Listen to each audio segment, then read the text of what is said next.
Ìyàrá nìkan ló mọ ẹ̀yin ò mọ Bíbélì. Sórí ìjẹ̀kẹ̀ ló mọ Bíbélì. Because everything has to do with your talent. Wọ́n bá dé ọ̀dọ̀ àwọn Mùsùlùmí ọmọ kékeré máa ka Alibati àná. If you go to the Muslim, even a child can read their Quran. Gbogbo àwọn ọmọ wọn kí ni túmọ̀ bí Quran bá sọ ẹ̀ tẹ̀lé Bíbélì. It is their Bible.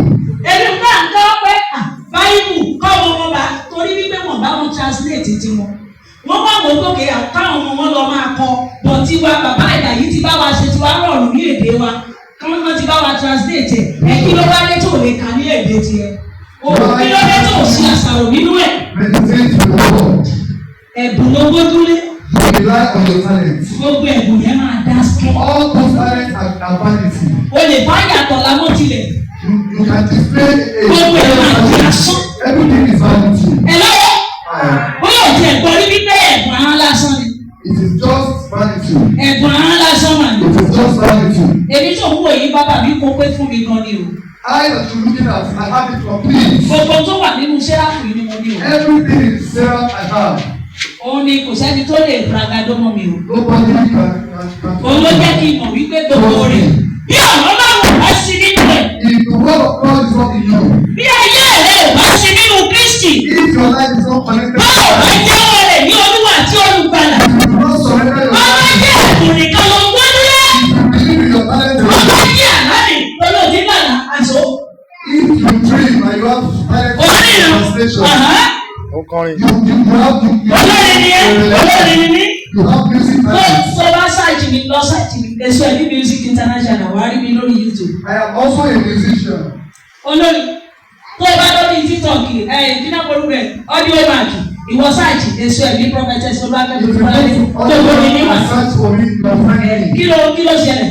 Orin tó kọ yóò yóò má mọ̀rọ̀ lọ.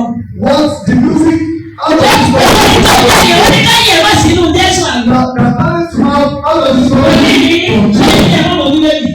You being a prophet, how does it stop you from God? Àlọ́ èmi ní sẹ́yìn ní káyọ̀ ẹ̀ dìnnà sí. You being a spiritualist, how does it stop you?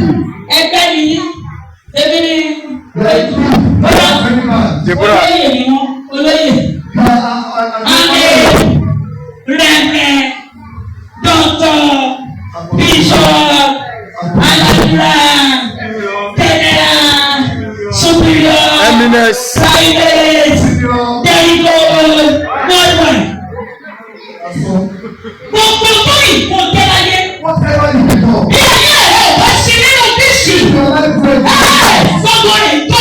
everything will go down. Báyọ̀ sínú ìwé ẹ̀rọ ìwòrí kẹjọ kí ló Go gbé. to the book of Romans chapter 8. Kí ló ní sáré. What does it say? Ṣé ẹnìkan ìlọ́gbọ́n níbẹ̀ ìgbà ní àná? Ǹjẹ́ ẹbí kò sí nísinsìnyí? Ǹjẹ́ ẹbí kò sí nísinsìnyí fún àwọn tó wà nínú Kristi Jésù? Bíbélì nígbà. Yes, àwọn tí kò rìn nípa ti ara, àwọn tí kò rìn nípa ti ara, bí kò ṣe nípa ti ẹ̀dùnmọ́. Kí ló ń yẹn? Bí kò ṣe nípa ti ẹ̀mí, màmá kí ni mo wí bẹ́ẹ̀? But the march of the spirit. Ẹ dìde sọ. Torí ọmọ pé wọ́n ti ṣe bẹ̀rẹ̀ fún wa. Everything is easy now. Fóònù wà lọ́wọ́ ẹ̀. You have a phone. Kí ló ń fi fóònù ṣe? What do you do with your phone? Wọ́n ò bá lọ́wọ́ ra Bíbélì. If you do not, if you Ó ṣàtúnṣe wọ́n ra Bíbélì àbí. but you can afford it. Ẹ̀yẹ́ lè tún pọ̀ Bíbélì nínú ẹ̀ àbí. Download the Bible now. Torí ẹlòmíì tó bá ní Bíbélì wà lọ́bí Bíbélì ní orí Facebook ló wà. Ó lè ní òṣè gba Bíbélì mi gba fóònù nínú chọ́ọ̀chì ní Sunday. I don't accept phone in church on Sundays. Tó bá ní ẹtí Bíbélì lórí fóònù Facebook náà wà.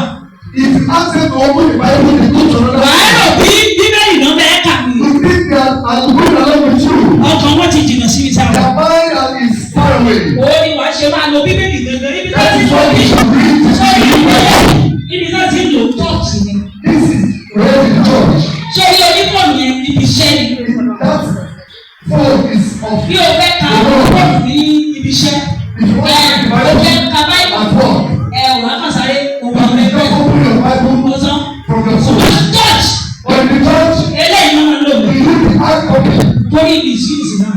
because of misuse. Wàhálà Bíbélì náà kà. You think that the Orí Bible is títọ̀ náà wà. on another social media app. Ẹ̀lọ́ sọ́dún yìí ti là. I hope you are Ẹ kí clear. hallelujah. Ẹ̀dùnkó.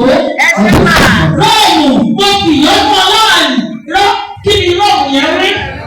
Ẹbí kò ṣe nísinsìnyí fún àwọn tó wà nínú Kristi Jésù. Àwọn tí kò rí nípa tí àwọn tí kò ṣe nínú ní. That walk in the spirit and not in the flesh. Ṣé kìí ṣe ti ara láti I náà? hope you are not walking in the flesh. Sìsá, My sister, àǹtí, my auntie, kò mọ̀ sẹ́ni tí kìí kù. nobody is immortal. Wo ohun tí èmi àti ẹ̀kọ́ ló wà báyìí. What we have written is in our tongue. Kí ni mo lọ ṣe báyìí? Everything we have written is in our Kò sẹ́ni tongue. tó máa mọ bọ́sì ọ̀pọ̀ ẹ̀. Nobody knows their destination. Ó mọ̀ gbà ẹgbà tó máa dé. You don't know the time. Tí bọ́sítọ̀pù iná bá ti tó ń bọ̀. When you get to the store, Ọmọdé ni ní òṣìlẹ̀. your age does not matter. Àwọn èwe yìí ní wọlé tí wọ́n kọ́ wọn Sunday school. Tíṣà wọn wá. Kò wá lónìí. Kì í ṣe títà ìyọkọ náà máa ń lò.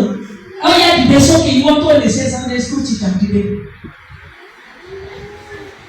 Wọ́n lọ tún mi. Màá máa kó tíjà. Màá máa kó àwọn ọmọ lẹ́kọ̀ọ́. Oyè ọkùnrin àti obìnrin sílẹ̀. Ẹ dìde sókè. Nínú kwaya. Kò sẹ́ni tó lè ṣe àbí. Ṣé ṣọ́ọ̀ṣì lẹ máa wá? Ṣọ́ọ̀ṣì lẹ máa wá? Ẹ gbọ́ ìbò. Ẹ gbọ́. Díẹ̀díẹ̀ ẹ dìde sókè. Irọ́ bí mọ̀mọ́ wọ́n ní bí èèyàn bá mọ mu wá èmi á mọ gbà ń tèmi. Ṣé bí ẹ dìde ìwọ dìde bí á dẹ̀ yàn yín fúnra mi? Kò sí problem. Ṣé ṣọ́ọ̀ṣì lẹ máa wá? Ẹ̀rọ má dìnnà ìṣọ́ọ̀ṣì lónìí o. Múnú kwaya, múnú Sísá, kwaya. ṣé ṣọ́ọ̀ṣì lẹ máa wá? Ẹ dìde sókè. Iṣẹ́ ti bẹ̀rẹ̀. Ẹ o, ṣe rí àǹtí àti màmá òkè ẹ jẹ́ pẹ́ nìkan sí. Màámi máa bọ̀.